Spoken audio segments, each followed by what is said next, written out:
Hey there everybody, I'm Alex Reed with AutoGuide and we are here at SEMA 2017. We're looking at some pretty cool stuff. There's all sorts of crazy stuff here, some really crazy builds, and we're gonna start off with this one. This is a 1958 Rolls-Royce Silver Cloud, and this is built by Icon. It's one of their derelict models, and this thing is super, super cool. Obviously they've left it because that's what they do at Icon. They call them derelicts. It's got a patina all over it, which makes it just has the coolest look. But the thing that they haven't left is the engine. This has got an LS7 from a Chevy, and this thing makes a ridiculous amount of horsepower. Shred the tires, no problem. It actually fits pretty nice in there. The original straight six would have filled up that engine bay just about the same. This has got a totally bespoke chassis. I have to say bespoke because, of course, it's a Rolls-Royce. The interior is all brand new. Everything underneath is brand new, but they've left the body panels to give this really cool patina look. And that's actually something that we're seeing a lot of here at SEMA this year, is a lot of the patinaed cars. People are just finding these cars in barns and they're leaving them, especially the super rare ones. This is a great color too. Beautiful green. I bet this thing hauls. Yeah, Jonathan Ward with Icon makes some pretty insane stuff. He's got some FJ40s here and stuff as well. It's really cool to see it getting embraced as like other stuff. You don't really see people do this kind of things with Rolls Royces. We've seen some hot rods and stuff a while ago where there have been drag racers and things like that, but really nothing like a luxury one. People don't really do this. There's his signature right there, is the iguana. That's really cool. You can tell that this car is pretty original because none of the body panels fit. They were like that from the factory, even though it's a really, really, high-end car, especially in 1958. I've seen some original cars that have never been touched and the body panels don't line up. So the fact is this car is really good for being old, but the way it sits is just perfect. Let's go take a look at some other stuff. So over here, this is the BASF booth, and they've got some crazy stuff. There's a couple Ring Brothers cars here, which are really cool. First of all, we've got this one, the 57 Chevy. Now, Ring Brothers do stuff in the similar vein of, Foose and all those crazy car designers. They make some wild stuff, and I'm seeing M-Power on this one. That's got a BMW V8 in it.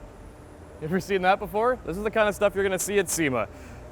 Beautiful paint, really beautiful wheels. I really like what Ring Brothers do, because some of the stuff you see at SEMA is crazy tacky, like way over the top. And we'll have a video about that in a little while, but this is really well done. These guys do a great job. One thing that they do that is driving me crazy, that I've been in love with this whole week, is this. This is a 1969 Dodge Charger that they've just done the hell out of. To me, this is just about perfection. 69 Charger is just the most gorgeous car. The wheels are perfect. It looks like they've either made Steelies or they've made mag wheels that look like the original Steelies. It's got a Hemi, of course. The hood was open yesterday when we were taking a look at it. It's not open now.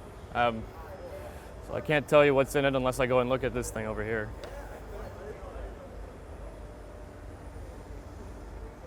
Yeah, Wegner Motorsports 6.4 liter Hemi. So this thing also hauls, but once again, this is a really tastefully done hot rod. A lot of stuff here is a little bit overdone, but we're noticing this year that people are really taking a step back from the kind of cars with giant flames on them and naked women and are starting to actually produce some really, really beautiful, beautiful stuff.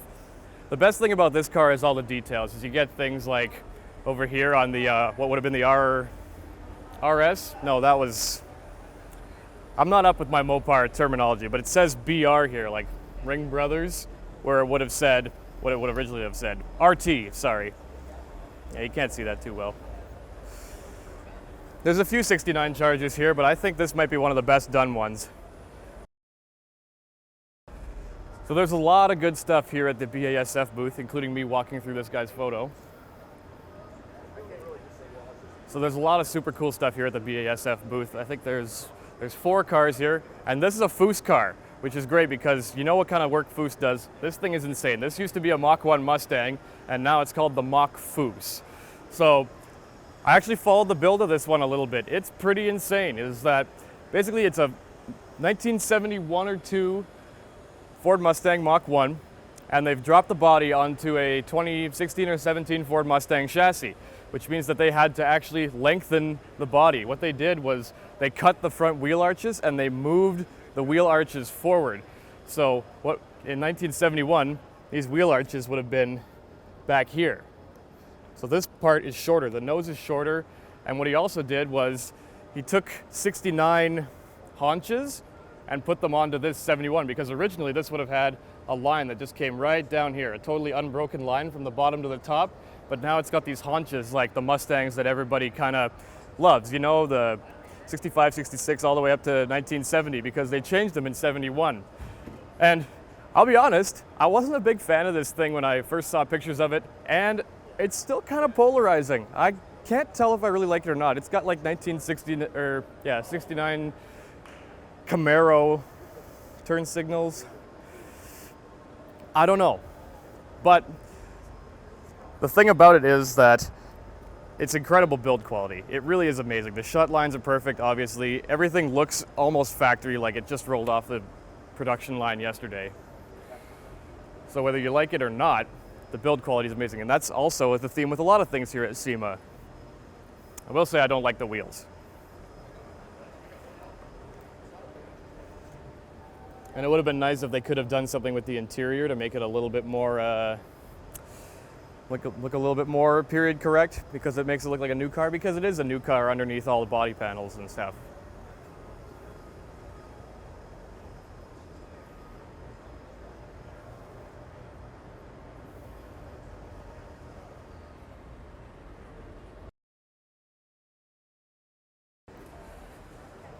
Of course, this is a show for aftermarket stuff, so in between every car, you've got all sorts of people selling their stuff. Like they've got wheels here, they've got t-shirts, they've got gauges. Here's something we can talk about. So something we're seeing a lot of this year is C1 Corvettes, and honestly, this is my first time at SEMA, so maybe they're always here, but I've seen 4 or 5 people take C1 Corvettes and do some pretty wild things with them, and honestly, I don't know if I like them, because it's tough when you take a car with such classic lines and classic looks and you try and improve it or something. And admittedly, this one is actually pretty good. It hasn't been chopped or anything. It's just custom, but some of the touches, sometimes they don't sit well. Like the wheels, I'm not sure about. The matte grille, the headlights. Once again, of course, the build quality is amazing. Everything looks really good. It's just the taste choices are sometimes questionable on these, but this one's actually pretty nice.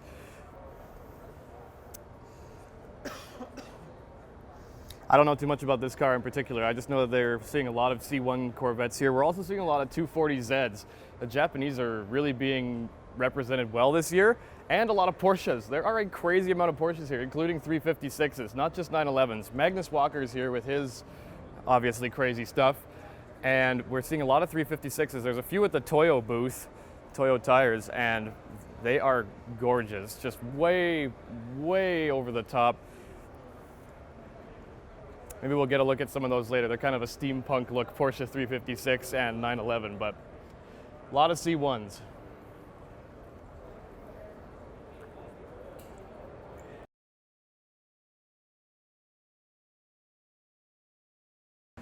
Oh yeah, okay, now we're coming up to the big hall. This is where the Ford and Chevy is. And some music, apparently.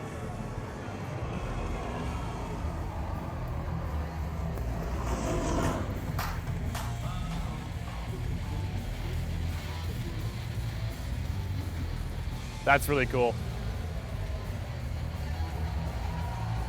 The show hasn't started yet, so everything's still roped off, but you could walk up to these yesterday. Basically, that's a brand new Ford Mustang shell up there. I don't know if that's made by Ford or if it's actually it probably is, because they're advertising Ford restoration parts, so you could probably buy a whole brand new Ford body. It could also be Dynacorn, not too sure, but then that's what you could do with it. You could turn it into your very own Shelby GT350. That thing is amazing.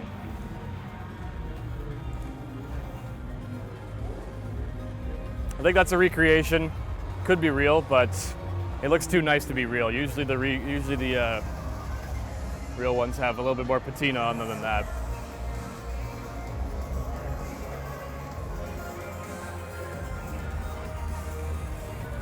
Yeah, R3 Mustang Fastback Classic Body Shell. So Ford makes that. You can buy that from Ford, and if your car's all rotten, you can put all your parts on a brand new body. That's pretty amazing. Oh, there's that crazy Tucker. That thing's cool.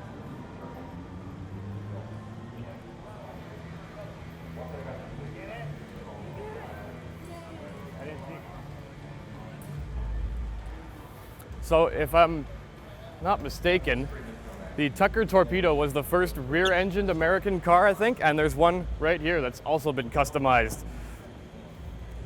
And this thing is crazy. You can see it's got the central headlight. They really didn't make too many of these. And on one side it's got low-profile tires and big wheels. On this side it's got brand new Firestones in the original style, just to show the kind of contrast that it can have. And I think, I'm not sure if this thing is still being built or if there's more happening, or if it's done, or they've just put different types of wheels on it, but it's really cool to see people do something with something this rare. And this is a really tasteful build as well. Another thing I'm not sure of is if this thing came with twin turbos from the factory in 1948. I don't think so. So they've done some craziness in there. I really love how they've done the Tucker twin turbine thing on the pipes. That's definitely custom. Some really, really wild stuff on this car. And it looks great. Perfect shade of blue. It'd be a sleeper for sure. And right across the street from this is what they're just opening the hood on right now. It's a Cunningham C3, of which I think maybe 3 or 4 are left on the planet. And these used to race way back when. The other one, there's another one owned by Jay Leno's that isn't here, but this is an all original, I believe, or it's just been done underneath, and then the outsides have been left. Another style of, not really rat rod, but more derelict style, I guess. You can see it's still got all the rust on the trim. The engine has the original patina on it as well. All the bumpers still have a little bit of surface rust, giving it a really, really cool look. Yeah, the inside the engine bay looks to have been done, so it's probably been done. Oh yeah, and all the interior's been slightly redone. You got your Dynamat in there. This is the Dynamat booth, so.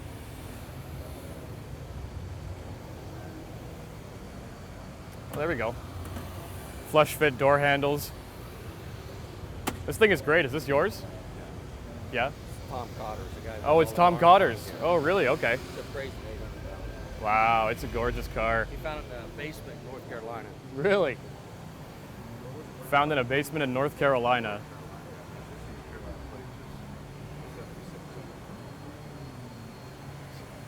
So I guess it used to be red. Was it red at one point? No, the original color is Is that green? actually that one that's on. Yep. On here, it's the one. This is the one that Briggs Cunningham actually campaigned. Oh, this is the one that he actually raced, Yeah. Briggs Cunningham. Well, no, he didn't really race them, but when he took it, took it around the shows and so on. Tom has raced. Tom does hill climbs and some vintage racing with it. That's why Okay. it's got the 5-point straps in it. Looks like a lot of fun. How much horsepower did these make? Oh, not a lot. Not a lot. Two something? One couple, something? Couple hundred horsepower. Okay, with the Chrysler Hemi though. Yeah, it's cool. Really cool. Thanks for showing me. It looks great.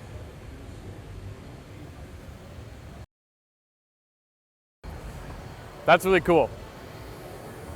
It's a really interesting thing. They kind of competed against Ferrari and stuff back in the day, and it was really expensive American-made cars. Like it says on the sheet there, these were $10,000 when everything else was $5,000. You know, it was an expensive car back in the day. And what he told me was that it was the original car commissioned by Cunningham to be built to be raced. That's the one, which is amazing. Try and get away from the, what is that?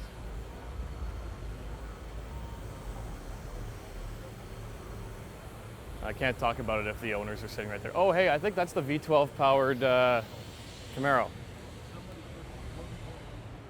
I think. Is it? Yeah, that's it. So this thing was around the internet for a while. Look how low it is. Like, I'm only 5'10". This thing is low, low, low.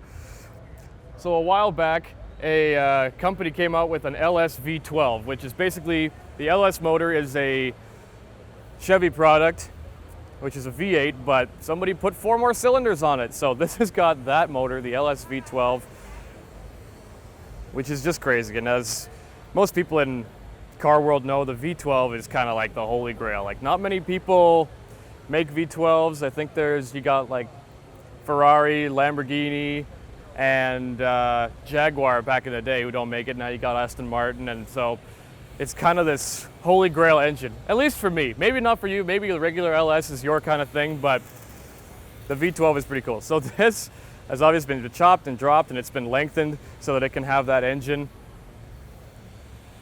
And the workmanship is great on it. It's got big fat drag tires in the back. This thing's probably real fast.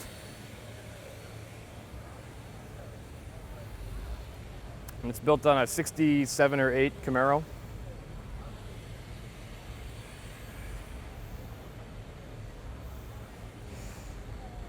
And having a license plate that says stress pretty much sums it up, doesn't it?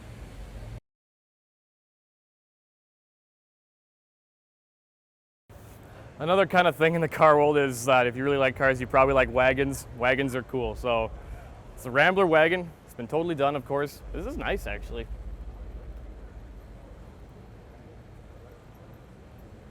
Nice seats.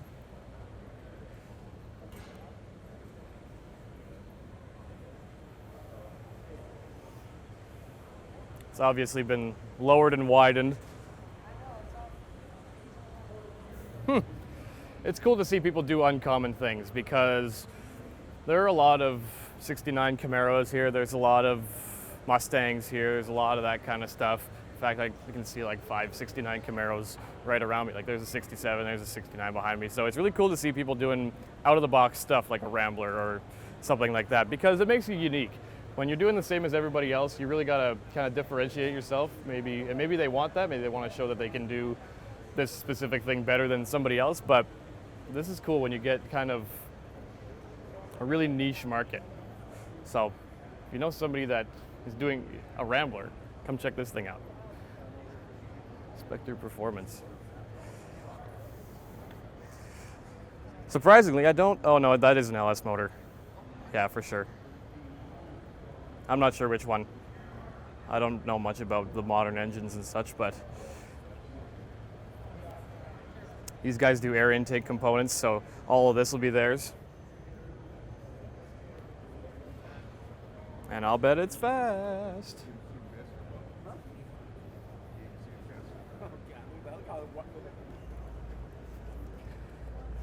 So we saw a little bit of Ford. They've got some cool stuff on display, like the Ford GT and actually the 1967 Le Mans car, which was over there as well, which you'd see if you came here.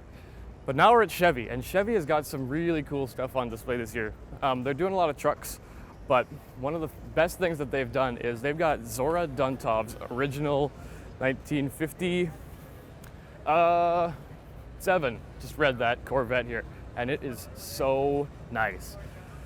This is what Corvette guys call a fuelie, because it's fuel injected, and fuel injection in 1957 was only being done by, you know, Mercedes and all the guys that were really crazy about racing. So to have fuel injection in America in 1957 was absolutely nuts. This one's signed by Zora Duntov, who was the father of most of the Corvette program, and it's in beautiful shape. Of course, probably restored by the Chevy Classic Center or whatever they call their Classic Center. Beautiful white, red wheels. I believe that's a 4-speed. So not too different from a regular 57 Chevy, except it's got a tachometer, which I don't think was an option, and a fuelie. These didn't make a crazy amount of horsepower, I guess, but for the day, they did.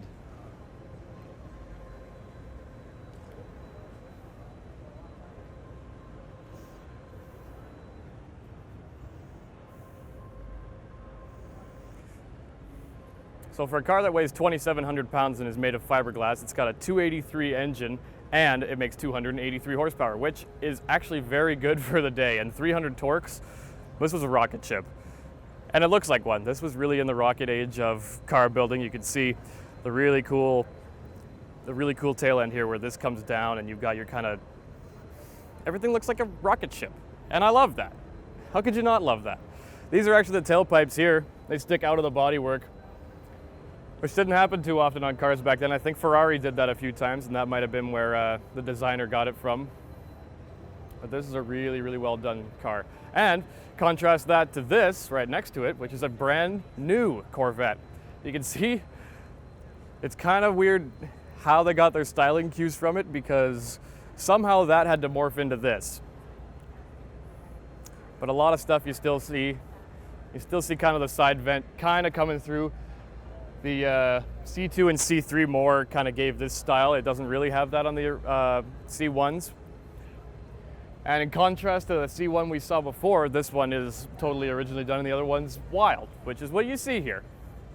It's all whatever your interpretation is going to be of a car and what you want to be. These are fast. These are crazy fast, and they're not even that expensive. Ferrari beaters.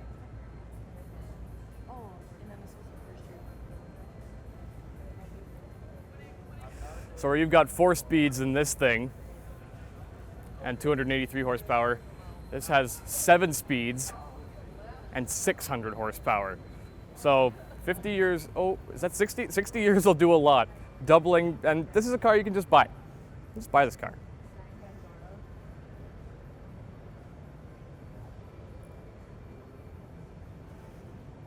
Even 10 years ago, it would have been crazy to think that you could just buy a car. Oh, sorry, this is 650 horsepower. I misspoke.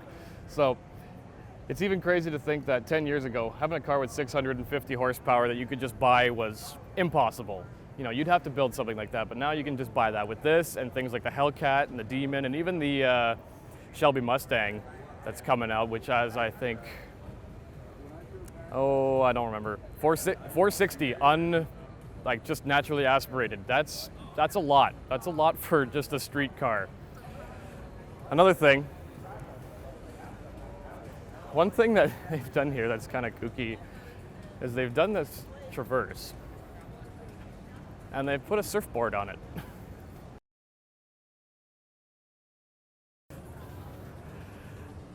Now, I mentioned before about Porsches. There's lots of Porsches here, and this is one of the best ones. This is a 1995 Porsche that's been tuned and totally reworked by Gunter Works. And apparently this is number 00 of only 25 built, and it is just unbelievable. I was taking pictures of this thing yesterday, and it looks like candy. It's at the Meguiar's booth, so all around it is obviously all the cleaning products. This thing gets probably waxed and polished once a day. You could lick this thing. I want to. It looks like candy. It's this perfect color. It might be a Porsche color. It looks like a Ferrari red though. So this thing has totally been redone. It's called the 400R. Whole bunch of special parts. It's got air intakes in here on the wing to allow the engine to breathe better. The engine is totally reworked from what it originally would have had. The interior is beautiful. Just an insane amount of workmanship that goes into this. And this is the last generation of air-cooled 911, which I believe is the, oh, I'm gonna get it wrong, the 993, 997. Sorry, internet. I'm not gonna get that right. I can't know everything about every car, I'm sorry. But one thing I do know about this car is it is beautiful, and I would drive the hell out of it. It's got a 6-speed, it's got a flat 6. I'm not even talking that much because I'm just looking at it. Yeah, this is one of the best ones of the show right here. Not specifically a SEMA car, because they built 25 of them and not just one for SEMA. This is a really nice car.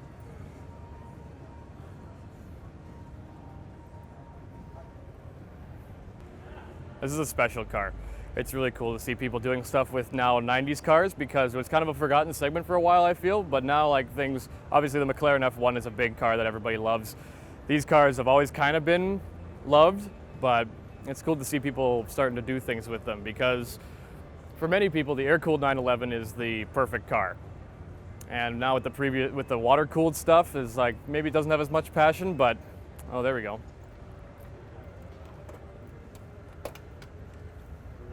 So which carbon fiber parts are on there? It's got carbon fiber wings or just about everything? Pretty much everything. The doors are still the original doors because it was homologated with those doors, and we wanted to retain like crash protection features because we're going to sell 25.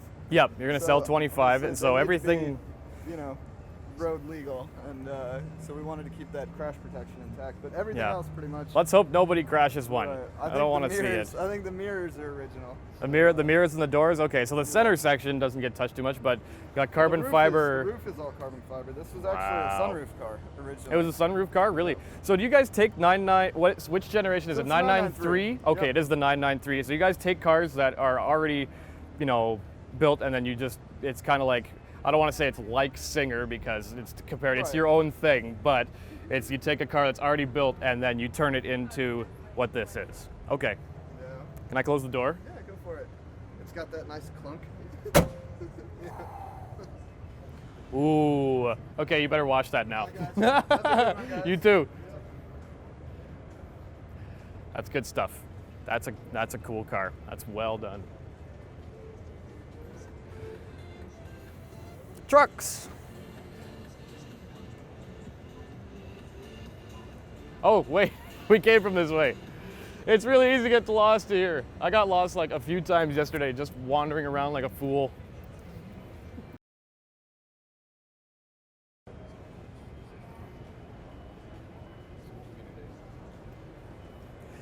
This is actually a 100-year anniversary of the Chevy Truck model. It's a concept car. It says Chevy 100 right on the side. So it's actually been 100 years since the first Chevy Truck rolled off the assembly line, 1917, I guess. That's a long time.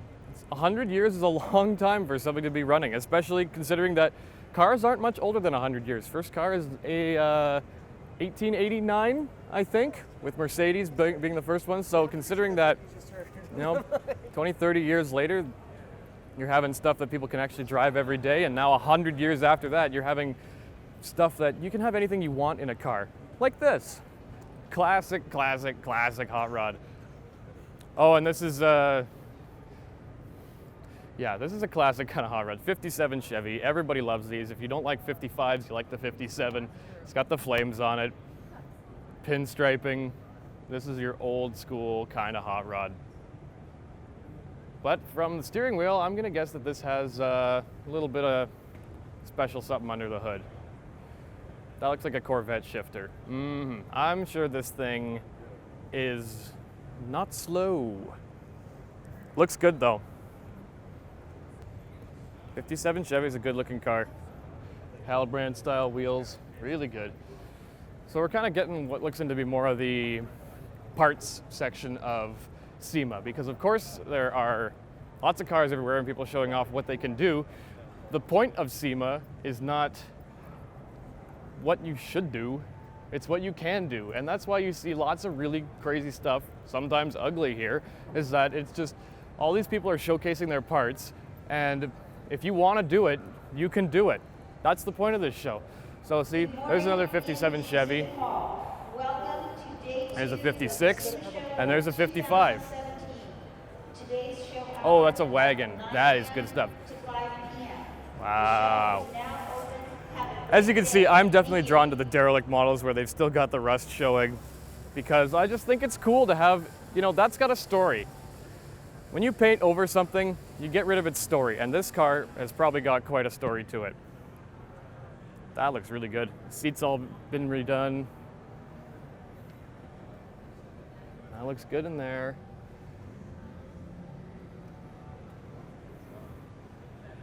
Manual transmission. This thing, look at the sunroof on it. Goes all the way back. That's fun. So over here is Honda, and Honda just revealed that they're going to sell the Type R motor as a crate motor. So you can just buy one. I think it's as long as you can prove you're using it for motorsport, they'll sell you one. So they've got all sorts of cool stuff on display here, like this. This is a kart concept that they've got. This is really neat, and right next to their Formula 3 car. kids are Okay. no longer kids. We'll go around them. Here we've got a Type R. Looks good. This one's obviously got some sort of special kit on it. They call it the red carbon kit, which looks really cool. When you put white wheels on something like that, it just makes it look that much better. Because I think the regular one has black wheels or something, and having just pure white wheels on a car makes it look amazing. Makes it look like a rally car. Oh, there's a Civic Si. That looks pretty good too. Again, polarizing style on some of these cars, but you know what? I don't hate it. It's funny because I usually hate all sorts of new junk, and people dump on the Civic and stuff for being overstyled, but that's what the Japanese do. They overstyle stuff. That's part of the fun. So this we have right here. This is the Civic Type R crate motor. And it's sitting right next to a Civic Si race car that's had the Type R motor put into it. So this thing makes 306 horsepower, 290 pound-feet of torque. It's pretty nuts.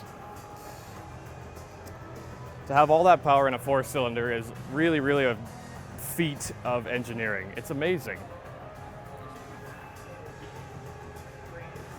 And look how small it is. You know, back in the 60s or 70s, if you wanted 300 horsepower, there's no way you're getting an engine that small. You're putting in the biggest engine you can find. And there it is in the car. It doesn't have the top cover on it, so it looks a little bit different, but that's your basic engine.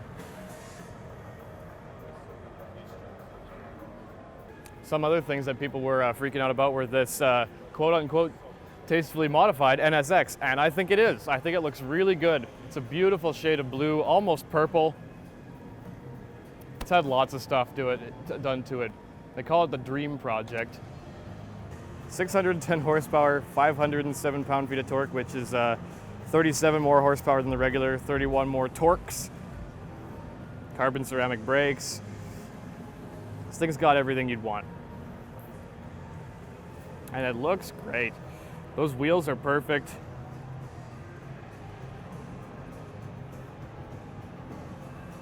Yeah. The NSX, also a really polarizing car when it first came out. Everybody was so bored of it. They were just waiting and waiting and waiting and waiting for it to come out. And then when it did, I think people were a little disappointed, but I can't see why. This is a fantastic car. Oh, we're gonna get a look at the engine. Excellent, thank you. Beautiful. Nice and compact. You didn't even get an actual trunk. Amazing.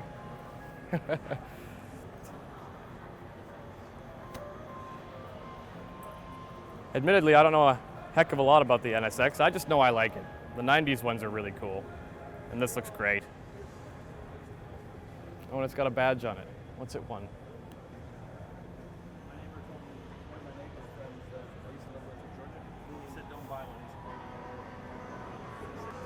So that looks like an NSX. When I was walking around yesterday, I stumbled upon a booth over here and I wasn't sure what it was. It just looked like somebody that had made a body kit for the NSX. So I walked up to the fella that was standing there. I'm like, it's an NSX? Nope. It's a Noble? Nope. It's this thing. Do you know what it is? No, you don't. Because it's not anything. This is a totally custom built car made by ARC Performance.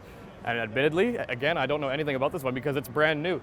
This is kind of a car that I don't know if anybody's ever seen before. Nobody's really talked about it, but it's their own build. It's their own thing. It's powered by a KA24 Honda motor, making, I think he said 450 horsepower, which is pretty cool. The front is definitely a unique front. That's why I thought it was an NSX, because it has this sloping down feature, but then you can see right through there you have this kind of air dam that creates more downforce, I suppose, but it definitely gives it an interesting look.